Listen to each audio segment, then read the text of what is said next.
podemos comprender absolutamente nada del amor si no conocemos quiénes somos, ¿no? El día de ayer, Karina, pues nos introdujo desde la perspectiva personalista a quién es la persona, ¿no? Entonces, hoy lo que toca es ver precisamente este tema de la vocación fundamental al amor, ¿no? Y pues bueno, entonces empezamos. Y pues, ¿qué es el amor? ¿Para qué estamos creados? Esa es la pregunta que siempre nos hacemos y siempre quiero decirles algo, quiero llevar una metodología de conceptos, pero también aterrizados, ¿no? Aterrizados a los ejemplos, porque si no, cuando vemos todo desde una manera conceptual, pues nos cuesta trabajo decir, bueno, ¿y cómo lo aplico? ¿Cómo lo estoy viendo en mi vida? ¿O cómo lo he vivido o aplicado? ¿No? Entonces, pues siempre en alguna charla sale esa plática de que estamos creados para ser felices, pero realmente estamos creados para amar y ser amados, ¿no? Está inscrito, hay un solo llamado y eso es la vocación, ¿no? El vocare significa vocación, llamado, y está inscrito en el corazón. Es una inclinación a realizar el bien y evitar el mal. O sea, el amor está creado para hacer el bien y evitar el mal. El amor es la llamada más clara del bien personal. Dios es amor y nos creó por amor y para ser amados. Amar y ser amados. Fíjense cómo a lo largo de la historia de la humanidad, desde que se viene expresando desde antes de la escritura, el arte, cómo va expresando quién es el hombre. Bueno, obviamente este mosaico de abajo y este fresco que está en la Capilla Sixtina, que muchos tal vez conocemos o presencialmente o en algún lugar la hemos visto, o simplemente o en una revista o en algo, pues nos presentan principalmente algo de la teología del cuerpo, del personalismo, de todo lo que habla San Juan Pablo II, ¿no? De cómo Dios nos ha creado, ¿no? Ayer también Karina lo mostraba y yo de verdad decía, qué conectadas están las sesiones, porque es verdad, Dios nos da la vida, nos crea por amor, nos tiene pensados, ¿no? Para amar y desde el amor. Fíjense, Dios nos crea por amor, en el amor, libres y también con una facultad de libertad para donarnos. Es decir, nosotros no podemos concebir el amor si no es yendo al otro, sin la capacidad libre de donar. El amor tiene que ser libre. Fíjense, esta expresión del Papa Francisco, ¿no? Que dice, Dios nos primerea, la han escuchado seguramente, es que Él nos amó primero, verdadero amor y sentido de vida. Verdadero amor y sentido de vida. No la palabra amor, o sea, que hoy vemos tan desgastada, tan mal utilizada, pensamos en las encuestas o preguntas en un noticiero o el día del 14 de febrero que van y le preguntan a las personas, todos nos quedamos como en un nivel meramente, pues tal vez en el eros, ¿no? En lo que es la etapa de la atracción, la etapa sentimental, pero esto es muy profundo y aparte es muy importante porque vamos a ir construyendo la sesión y van a ver qué importante es saber amar de verdad y en una libre donación, ¿no? Entonces, el mayor mandamiento, ¿no? De la ley y los profetas, como explica Jesús, les dice, amarás al Señor, tu Dios, y nos dice a nosotros también, con todo tu corazón, con toda tu alma y con toda tu mente. Este es el mayor y el primer mandamiento. Ese es el primer amor más grande porque Él nos ha creado para amar y nosotros amarlo. Pero a la vez, esa es la medida del amor. El segundo es semejante a este. Amarás a tu prójimo como a ti mismo. De estos dos mandamientos penden toda la ley y los profetas. Mateo 22. Fíjense, la medida del amor está aquí puesta, en la donación. Está puesta precisamente en, en amar para servir, para dar a los otros. Quise poner estas dos imágenes, ¿no? Porque a partir de esto, pues vamos a empezar a hacer reflexiones, ¿no? El arte nos invita a reflexionar. La primera imagen superior del lado derecho es una imagen, una pintura de Eugene Delacroix. Y fíjense cómo los artistas también en esa necesidad de expresar el amor más grande que tenemos, que nos lo da Dios y que es la medida, es decir, esa es la enseñanza que tenemos para ir al amor.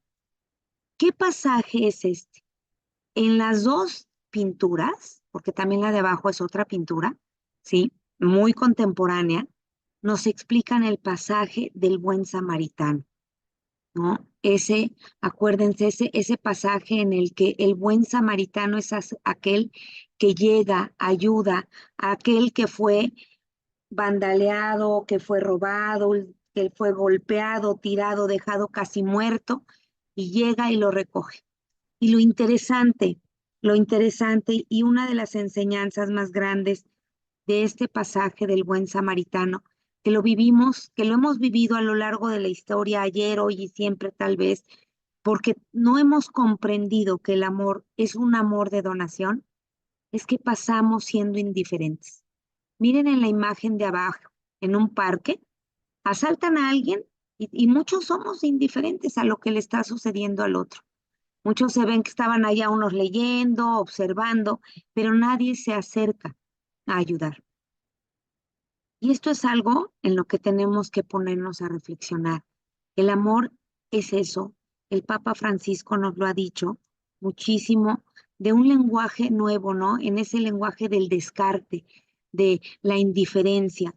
Recuerden aquella ocasión, recién había sido nombrado Papa en Lampedusa, en Italia, cuando naufraga un barco lleno de migrantes. Bueno, no era una balsa, yo creo, y pues quedan varados muchos cuerpos y entre ellos el de un pequeño niño. Y el Papa inmediatamente va hasta Lampedusa y da un discurso muy grande, ¿no? Un discurso que nos pone a reflexionar y que yo recuerdo en esa época, cuando sucedió, me ponía la piel chinita de escuchar que decía ese pasaje de Caín, ¿no? Caín, ¿qué has hecho con tu hermano? ¿Dónde está? Entonces, fíjense cuántos pasajes para poder comprender. Jesucristo nos dio y nos sigue dando, porque su palabra es viva y es tan presente y tan actual, que nos sigue preguntando cómo llevamos a cabo, ¿no? Este primero y segundo mandamiento, ¿no? Entonces, se quedó parada la pantalla, voy a volver a hacerlo, disculpen. Y,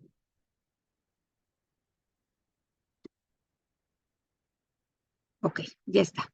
Entonces, esta vocación al amor, dice, en el contexto de la última cena, Jesús les explica que les dejará un mandamiento nuevo, que profundizará en la manera de entender la vocación al amor.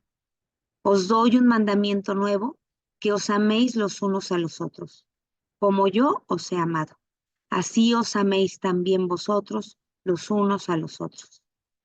Fíjense esta frase final, porque a partir de ello vamos a hacer una reflexión. Nadie tiene mayor amor que el que da la vida por sus amigos. Dios mismo, creado por amor, creándonos por amor, entrega por amor a su Hijo y por amor libre, Él se entrega a Jesucristo, Él se dona, Él se entrega. No lo llevan agarrado, no lo capturan, Él se entrega a donar, en donación.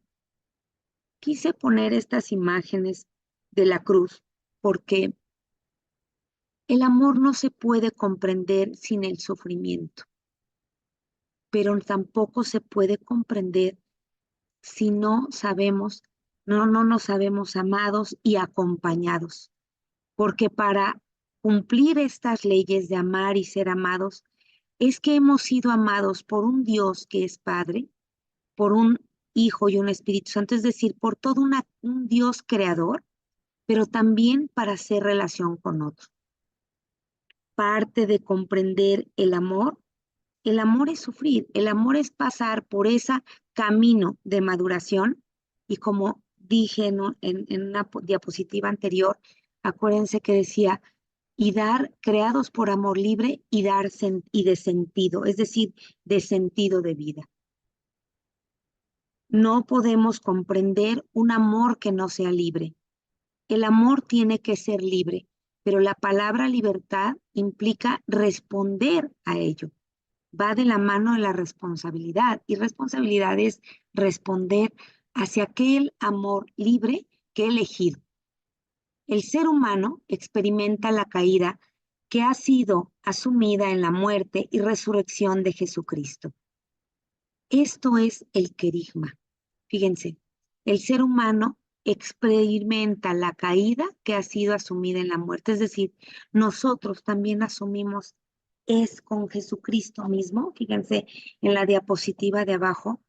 Me gustaría hacer este ejercicio en el que nos pusiéramos como un personaje más en cada una de las imágenes. Estamos invitados a conocer y a experimentar el dolor, pero también la alegría de la redención. Yo creo que todos en algún momento hemos experimentado ese dolor, esa sequedad, ese momento incluso de desesperanza, soledad, pero llega por medio del anuncio, es decir, del querigma. El anuncio es esa buena nueva en el que no todo queda en el dolor y en el sufrimiento, en la muerte, sino que Cristo nos redime para una vida eterna. La imagen de arriba de este, que de hecho es un icono, es preciosísima porque fíjense cómo Cristo con la bandera del Cordero, ¿no?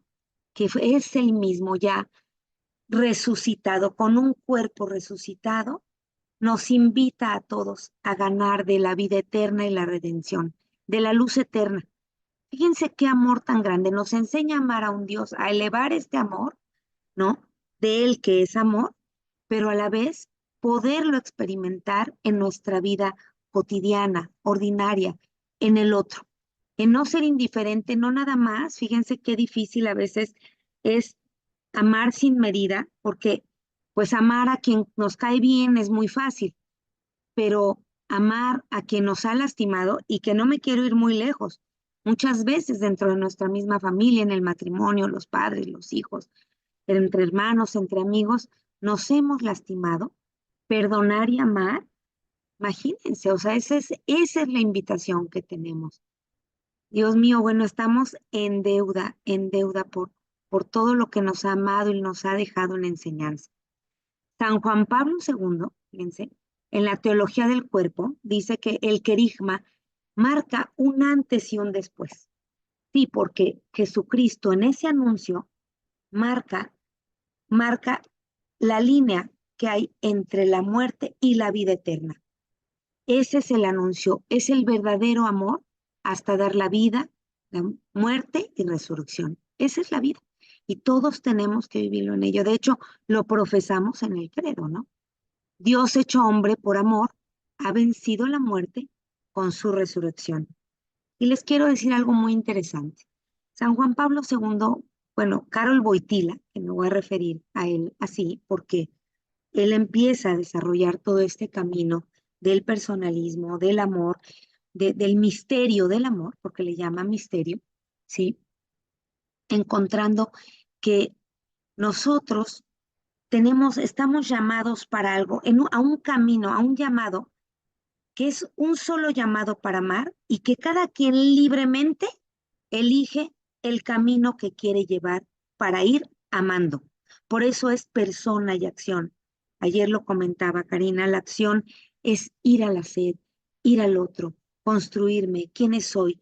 Por eso somos seres históricos y biográficos, porque lo que vamos viviendo, nuestra cultura, nuestro comportamiento, nuestro modo y estilo de ser y modo de ser es lo que va construyendo quién soy y mi modo de amar y también de ver la perspectiva del amor, ¿no? Entonces, dicho Dios, ¿no? Hecho hombre por amor, ha vencido la muerte con su resurrección. Y nuestro camino de amor, eligiéndolo hacia un camino de servicio, que es el sacramento del matrimonio o del sacerdocio, o un camino también de celibato, o un camino de no elegir, ¿no? De vivir otra manera de amar, también puede ser un camino de redención. Depende de cómo nosotros vayamos viviendo y comportando ese camino de amor libre y verdadero, ordenado a hacer el bien y a evitar el mal. Quiero ponerles un fragmento, no sé si todos conozcan esta historia de Los Miserables de Víctor Hugo. Digo, me apoyo mucho en el arte porque, pues, hace algunos años empecé a buscar este camino de poder dar este tipo de sesiones, de hablar del amor, del matrimonio y la familia a través del arte. Entonces, pues gracias a un gran maestro, el doctor Oscar Perdiz, maestro también del Pontificio de la Familia, doctor, pues él nos ha ido mostrando a varios de sus, digo yo, discípulos, cómo poder expresar y aterrizar todo este camino de conocer el misterio del amor, del personalismo, de todo para lo que Dios nos ha creado en lo cotidiano. Aquí, Víctor Hugo, en este fragmento de la obra de Los Miserables, que es muy al principio, donde se origina la historia, quiero que observen lo que sucede en este camino, qué es lo que está sucediendo en, el, en este pasaje. Pues este fragmento de Los Miserables, ¿no? De esta obra de Víctor Hugo, yo creo que nos puede llevar a mucha reflexión, a muchos momentos de reflexión, en los que podemos encontrar cómo es a lo que estamos invitados a hacer, a redimir a los demás. 19 años estuvo Jean Valjean viviendo y sufriendo por un robo que cometió por haber robado pan para dar de comer a sus sobrinos. Sin embargo, él, en esa experiencia, fíjense lo importante que es el ser biográfico e histórico del cual nos habla Carol Wojtyla, en ese sufrimiento endurece su corazón. ¿Cuántas personas endurecen su corazón a partir de las heridas, del sufrimiento, de su entorno, su cultura, en muchas cosas? ¿Quién los redime? Nosotros estamos invitados a ir al encuentro del otro y poder apoyarlo y redimirlo.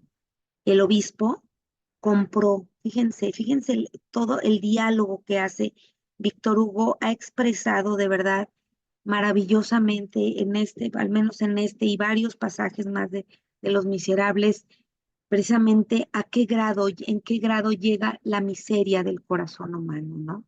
Y por eso es que tenemos un Dios misericordioso. El obispo comprendió perfectamente a qué estábamos llamados, a ayudar al otro, a comprar también, llevar con ellos y comprar con ellos, a dar la vida por nuestros hermanos, si es posible. Por eso le dice Jean Valjean, hermano, ¿no? El himno a la caridad, no sé, bueno, creo que es una epístola hermosísima, ¿no? De San Pablo a los Corintios, en donde tal vez muchos de nosotros cuando nos casamos, pues la pedimos, queríamos, y realmente se vuelve un himno que nos puede invitar a vivirlo de verdad, ¿no? Y no nada más en la relación de matrimonio, sino entre las relaciones interpersonales. La caridad es paciente, servicial. La caridad no es envidiosa, no es jactanciosa, no se engríe, es decorosa, no busca su interés, no se irrita, no toma en cuenta el mal, no se alegra de la injusticia, se alegra con la verdad. Todo lo cree, todo lo espera, todo lo soporta. Si se dan cuenta, quise resaltar las virtudes teologales que hay en esta epístola, en esta carta, que quiere expresar y a lo que nos invita, a lo que nos invita el apóstol Pablo para comprender hasta dónde nos llama, ¿no? El amor verdadero, o sea, vive en la verdad, en la fe y en la esperanza. Y hasta eso, hasta ese nivel, fíjense, o sea, es la virtud más alta que hay, teologal, es la caridad. Pero tenemos que vivirlo en verdad, en la esperanza y en la fe. las diversas formas de comprender el amor, ¿no? Algunos autores, quiero hacer aquí como un paréntesis también, porque algunos autores, bueno, regreso a esta imagen bellísima, ¿qué amor más grande puede haber que nos hable de todo la bello, lo bueno y verdadero que la Sagrada Familia, ¿no? ¿Quién más que José y María para darnos ejemplo? Ellos son nuestro ejemplo en la tierra, nuestra Trinidad terrenal, para ir caminando de mano de ellos. Y bueno, entonces las diversas maneras de comprender el amor, algunos autores les llaman planos del amor, otro como Carlos Llano, el fundador de la Universidad Panamericana y el IPADE en México, le llaman los niveles del amor también, porque el ser humano no vamos madurando, no nacimos madurando el amor sabiendo que tenemos un amor libre, responsable para donarlo en relación, no, sino que nuestro primer contacto, todo es desde los sentidos, ¿no? Desde los sentidos, que es, y el primer plano, el primer recorrido de las formas de amar es por medio de el primero que es el eros, el amor eros. Estos nombres vienen de las deidades griegas. El sentimiento de afecto, de atracción, puede abrirse al encuentro con los demás. En una pareja, pues el primer contacto es con los sentidos, ¿no? Me gusta, me agrada, me cae bien en cuanto empiezas a hacer un primer contacto con esa persona, ¿no? Ese encuentro con el otro. El segundo nivel o paso o es la filia, ¿no? El amor filial, que es esa experiencia de amistad.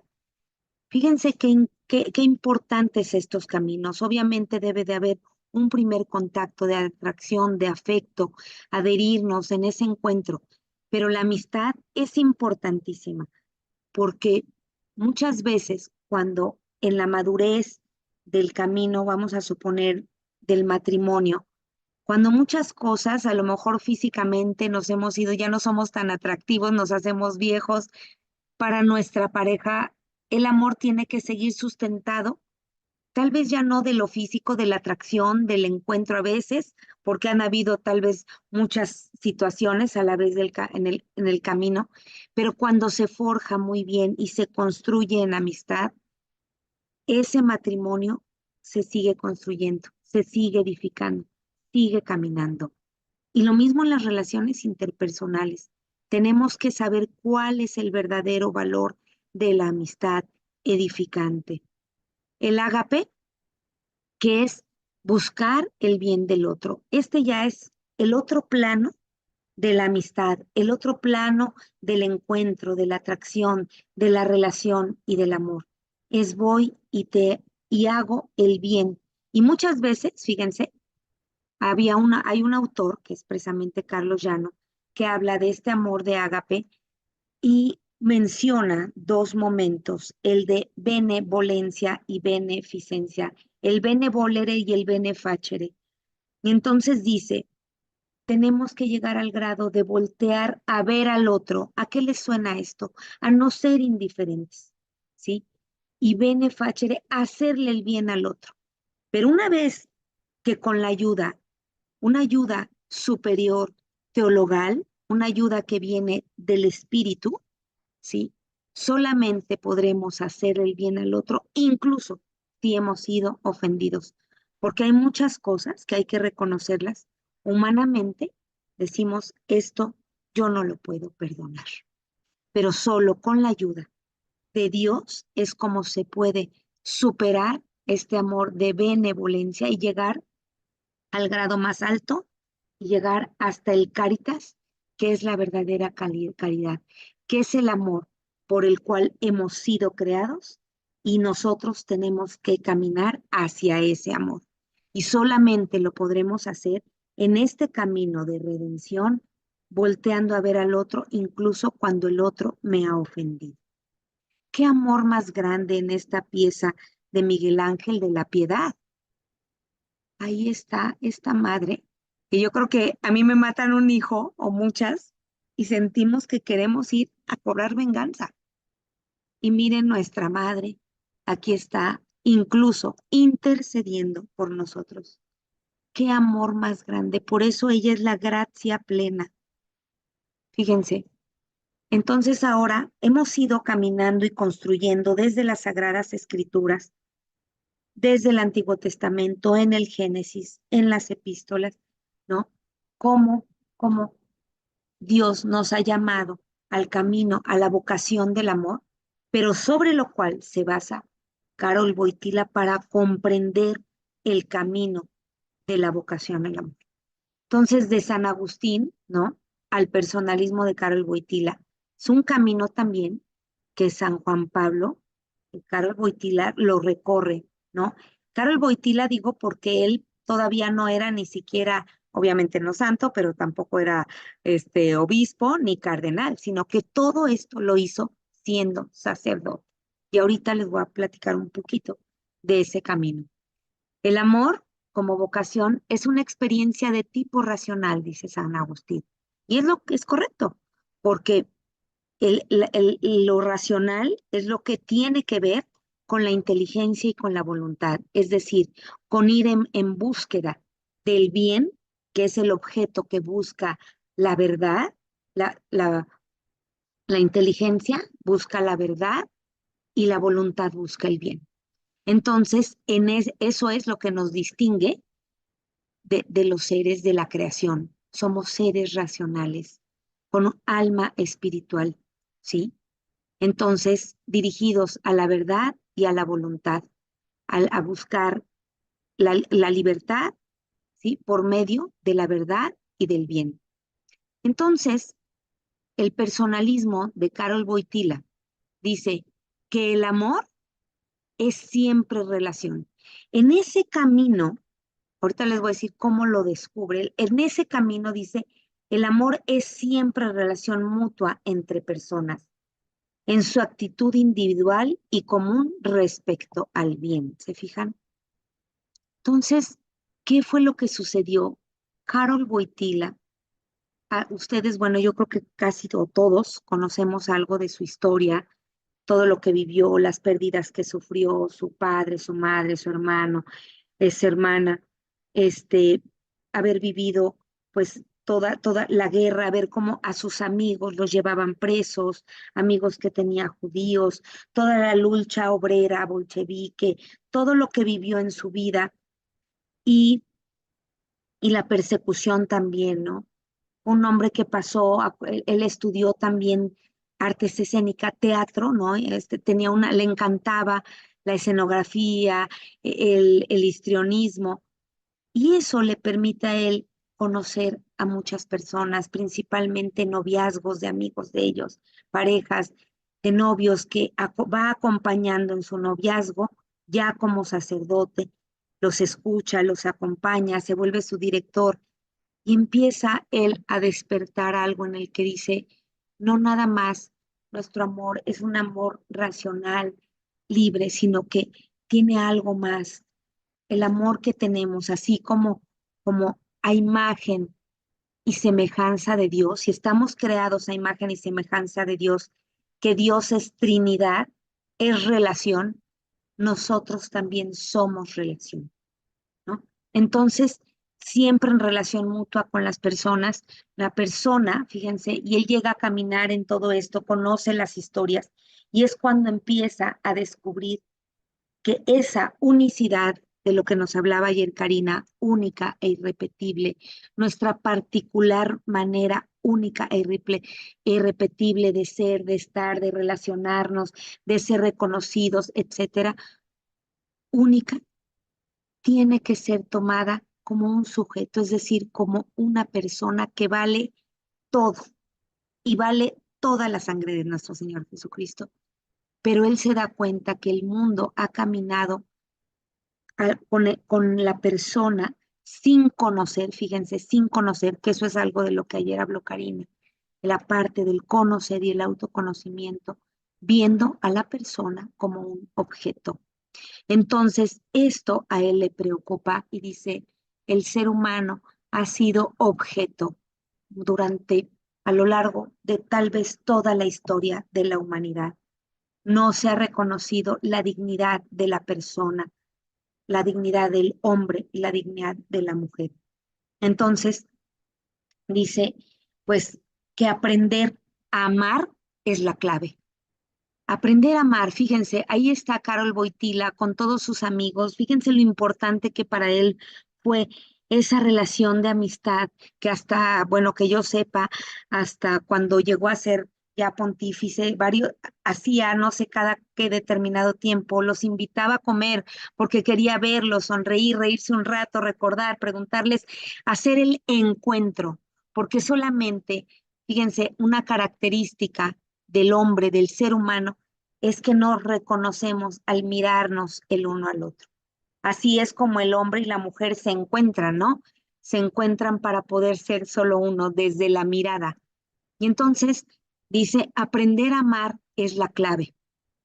A él en alguna entrevista que le hicieron y le preguntaban que cómo era posible que él con toda la historia, somos seres biográficos e históricos, era para que él viviera resentido, enojado con la humanidad, con los enemigos, con los nazis, etcétera, todo lo que vivió.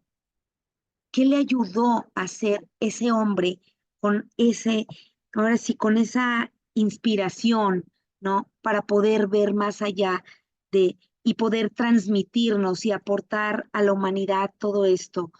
Incluso, pues bueno, él fue el Papa peregrino, pero lo conocieron, él fue a presentarse directamente incluso pues hasta con Fidel Castro y cuando murió Fidel dijo, perdí a un amigo, imagínense, o sea, decir, bueno, qué increíble, él fue a encontrarse con los demás. Entonces cuando le preguntan esto, que qué fue lo que le salvó, y su única respuesta fue las relaciones sanas. Esto es algo muy profundo, se los digo porque esto es algo de lo que ha dañado y ha lastimado más a la humanidad. No hay relaciones sanas y vínculos sanos. ¿En dónde? En las familias. ¿Cuál es nuestra principal escuela del amor? ¿No? Entonces, eso es algo que tenemos que cuestionarnos. Y dice, hay más alegría en dar que en recibir, porque el encuentro, el amor es donación, ese es el aprender a amar, lo que acabamos de ver en el fragmento de Los Miserables. La norma personalista es la disposición al amor. ¿Y qué es la disposición al amor? Es poner en marcha el amar. Ahora sí, como dirían en gerundio, ¿no? Amando. ¿Cómo se aprende a amar? Amando, pero de verdad. Entonces, cuál ha sido nuestra principal escuela del amor? Primero que nada, pues sí, es la experiencia de lo que vivimos desde que nacemos. Imagínense lo que puede vivir. Nadie da lo que no tiene, nadie da, no. Si tu escuela del amor fue en golpes, fue en violencia, fue en abusos, tú no puedes aprender, tú no puedes amar a otro si no tienes relaciones sanas. Si tu experiencia, claro que bueno, la verdad es que sí hay también excepciones, ¿eh? Excepciones a esto que tú dices, qué increíble cómo esta persona que vivió toda esta historia pueda ser tan entregada, tan generosa, tan desprendida, con tanta gratitud. Bueno, entonces dice, la experiencia. Permítanme un segundo, voy a tomar algo. Ay, gracias. Que saben que estoy en Cuernavaca, México, y estamos a 40 grados. Entonces, tengo un ventilador aquí ahorita a un costado. Pues bueno, dice, la experiencia. ¿Y cuál también ha sido la escuela del amor? Pues aquí puse esta imagen de arriba. Pues las historias de amor que conocemos.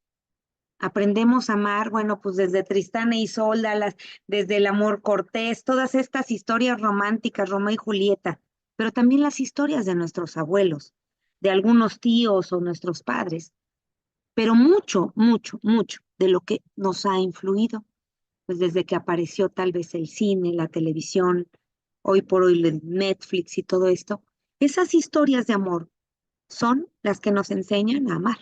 Pero no nada más esas historias de amor, imagínense la música que nos enseña a amar, el reggaetón, ¿no? Con tanta violencia, agresión, abuso, denigración al hombre, a la mujer también. Eso. Esta palabra de gratitud, ¿no? Que decía un maestro que tuve, Eduardo Garza Cuellar, un filósofo, decía que la gratitud debería estar nombrada como, como una facultad también espiritual, porque cuando uno agradece es cuando uno realmente reconoce y se reconoce. Quise poner estas dos imágenes aquí para poner también el ejemplo de cómo el arte contemporáneo al principio del siglo XX, Escher, un artista plástico muy ovacionado por la comunidad científica, le reconocen mucho principalmente estas dos piezas, muchas más, pero estas dos. La del lado derecho es un hombre que está con una esfera viéndose a sí mismo. Fíjense, ¿qué quiere decir esto? Es que yo soy el referente de mí, yo soy para mí, y este es el ejemplo del egocentrismo total, ¿no? Y la otra es manos construyéndose al uno al otro. Esto es algo importantísimo, es hermoso. Construirme yo y construir al otro significa que yo no soy Raquel Ivonne Vargas nada más por mí, como en la pieza del lado derecho de soy mi referente. Yo soy un referente de otros, paso por otros, porque alguien me dio la vida, principalmente Dios, mis padres, pero también participaron mis abuelos, familia, amigos, maestros, muchos que me han construido, y eso nos voltea a hacer, a dar gracias, gracias de quienes somos. Pero hoy, ¿no? Hoy encontramos una incapacidad, fíjense, una incapacidad para amar, porque esta escuela, la escuela del amor, pues nos ha ido golpeando mucho, ¿no? Las ideologías hedonistas, ¿no? Y pues autorreferenciadas nada más, nos llevan a una incapacidad para amar del verdadero amar, porque creemos, hoy se cree que el amor es placer, ¿no? Quise escribir aquí algo de la teoría sueca del amor, porque esta historia de la teoría sueca del amor, a finales de 1969, por ahí por el 70, Olof Palme, nosotros que siempre el mundo ha visto a los países escandinavos como un referente de los países más avanzados, fíjense, si nosotros estamos creados para hacer relación, para paso por el otro, me construyo a través del otro y construyo a otros, aquí crean esta teoría sueca del amor en la que habla, ¿no? De una ingeniería social del individualismo de Estado y el estado del bienestar, la autonomía individual, ¿sí? Esto es el obscuro, el obscuro progreso, fíjense, que realmente es, porque después de que han pasado más de 50 años, se dan cuenta que tanto quisieron darle ese bienestar, ¿no? Bienestar de un progreso en la riqueza, en la autonomía, estaba apoyado en la autonomía total para cuando la gente creciera. Y eso ha llevado a Suecia, ¿no? A ser un país en el que las relaciones no son de compromiso y matrimonio, sino que pues se encuentran, unión libre, crecen. Y cuando han crecido estas generaciones, viven solos en unos departamentos o en unas casas de reposo, pero fíjense algo muy grave que se encontró es que 2 de cada 4 mueren solos y 1 de cada 3 es encontrado muerto hasta después de 3 años, digo de 2 años. Estos indicadores son fuertísimos porque esto es algo de lo que nos refleja que no necesitamos ser independientes. Aquí yo recuerdo de verdad que somos tan referentes unos del otros que nos necesitamos. Es más, yo creo que hasta no es que queramos vivir en pobreza, pero hasta dices, bueno, prefiero estar no tan rico o pobre, pero en compañía y acompañados, ¿no? Y eso es lo que ha hecho en muchas sociedades bajo las guerras. Yo he leído algunos libros acerca de la guerra de Stalin. Recomiendo mucho un libro que se llama este, Vestidas para bailar en la nieve, de unas mujeres y hombres que se dedican al arte, cómo sobrevivieron por hacer comunidad. Bueno, entonces, pero fíjense, algo que tenemos aquí en México, no sé si en otros países, pero ¿cómo somos tan referentes de otro? que en México incluso le llamamos tíos a amigos de nuestros papás o primos a alguien que no son nuestros primos. Imagínense cómo es esa necesidad de la relacionalidad, ¿no? Se me vuelve a detener la pantalla, disculpe. Entonces, aquí está. Somos tan relación, fíjense, este pasaje del Principito que me encanta, que yo digo que después de la Biblia tal vez sería bueno tener un Principito en casa para reflexionarlo, pues ya siendo más adultos. Tal vez de chico no lo leía, ¿no? Pero fíjense, ustedes recuerdan este pasaje o este fragmento, ¿no? Del Principito en el que llega el Principito a querer hacer amistad con el zorro y le dice quién eres y él le dice soy un zorro. Le dice, ¿quieres jugar? Y entonces en esa charla que tienen ellos, y le dice, no, no puedo jugar. Dice, el zorro le empieza a hablar de los hombres y que los hombres solamente quieren cazar. Y el principito le vuelve a decir, pero ¿quieres jugar conmigo? Y el zorro le repite una vez más, no puedo jugar contigo porque no estoy domesticado. Y sigue la conversación. Y una vez más le dice el principito, ¿quieres jugar conmigo? Es que no estoy domesticado. Y le pregunta, ¿qué significa ser domesticado? Y dice, ser domesticado significa crear vínculos. Fíjense, qué hermoso porque profundamente nos habla que necesitamos ser relación en el otro. Y domesticarnos es construirnos unos a otros, es crear esos vínculos. Y bueno, pues nos estamos acercando ya al final, ¿no? Dice, la ternura es la expresión del amor. ¿Cómo expresar el amor sino bajo ese abrazo, abrazo del Padre? Aquí del lado derecho está esta pieza de Rembrandt que está en el Museo del Hermitage en San Petersburgo. Y bueno, creo que todos conocemos muchísimo este pasaje, bellísimo, como el Padre nos abraza y no importando, pero Él es el que sale a nuestro encuentro. Esa es, imagínense a qué grado, esa es la misericordia de Dios. El amor más grande es que Él ve nuestras miserias y a pesar de ellas, siempre nos perdona. Entonces estamos invitados a vivir un camino de misericordia, de ser misericordiosos con los demás. Este es el camino, ¿no?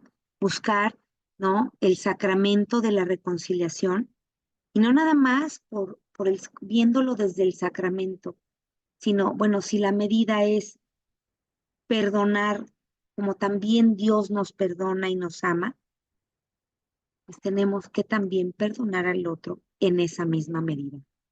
¿Y quién mejor que en esta Trinidad, en esta relación trinitaria de la tierra, San José, como un padre tierno y amoroso, que Dios escogió, ¿no? Este, en esta oración, ¿no? De San José, donde dice que cuántos profetas y cuántos reyes quisieron ver al Dios, ¿no? Y abrazarlo y besarlo, y él lo abraza y lo besa y lo llena de caricia y de ternura. Algo que quiero mencionar aquí y puse en letras exaltadas la palabra padre, es algo muy grave y delicado que vivimos. Hace rato que comenté que cuando va descubriendo en el camino Carol Boitila que nosotros aprendemos a amar en la familia y que somos referentes de otro, imagínense si hoy la familia está fragmentada y no hay padre, o hay un padre pero que no es referente, ¿cómo queremos que mucha gente, que personas crean en un Dios Padre cuando su Padre de la tierra no le ha mostrado el amor, el cariño, la ternura? Es muy difícil que una persona crea en un Padre cuando ha carecido de él.